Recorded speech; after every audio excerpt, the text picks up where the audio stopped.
সুপ্রিয় ষষ্ঠ শ্রেণীর শিক্ষার্থীরা, আজকে আমি তোমাদের ষষ্ঠ শ্রেণীর বিজ্ঞান অনুশীলন বইয়ের ৭২ পৃষ্ঠা থেকে আলোচনা করছি।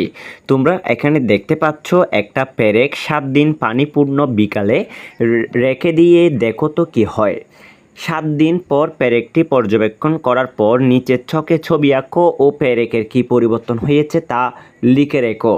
পানিতে রাখার আগে পেরেকের ছবি, ৭ দিন পানিতে রাখার পর পেরেকের ছবি। চলো আমি এই উত্তরটি তোমাদের দেখিয়ে দিচ্ছি।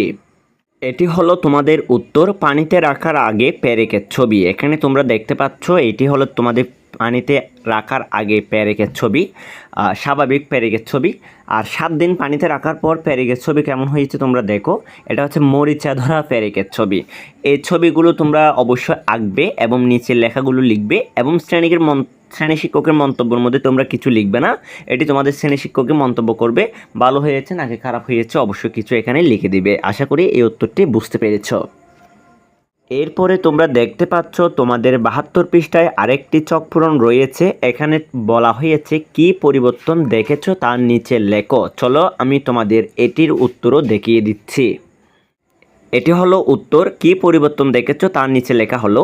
উত্তর দিয়েছি, পেরেকটিতে ৭ দিন পানিপূর্ণ বিকারে রেখে দিলে এর উপর মরিচা পড়ার দৃশ্য দেখা যায়।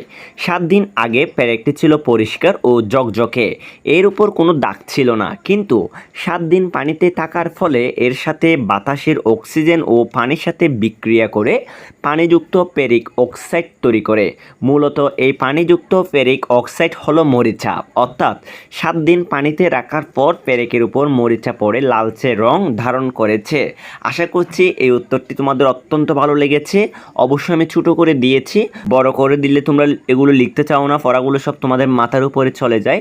তাই আমি তোমাদের ছোটো ছোটো করে উত্তরগুলো দেওয়ার চেষ্টা করছি। আশা করি আমার উত্তরগুলো তোমাদের অত্যন্ত ভালো লাগছে। তোমাদের ৭২ পৃষ্ঠায় কিছু রিডিং দেওয়া আছে, রিডিংগুলো ভালো করে পড়ে নিবে এবং তোমাদের ৭৩ পৃষ্ঠার মধ্যে আরও কিছু রিডিং দেওয়া আছে, রিডিংগুলো ভালো করে পড়ে নিবে। এবং তোমরা এখানে দেখতে পাচ্ছ তোমাদের একটি চক পূরণ দেওয়া আছে। এখানে বলা হয়েছে যে তাপমাত্রায় মোম গলেছে, যে তাপমাত্রায় পানি ফুটেছে, যে তাপমাত্রায় মোম জমেছে। চলো আমরা এই উত্তরটিও দেখে আসি। এটি হলো উত্তর, লক্ষ্য করি মোমের গলনাঙ্ক, পানির স্ফুটাঙ্ক ও মোমের হিমাঙ্ক।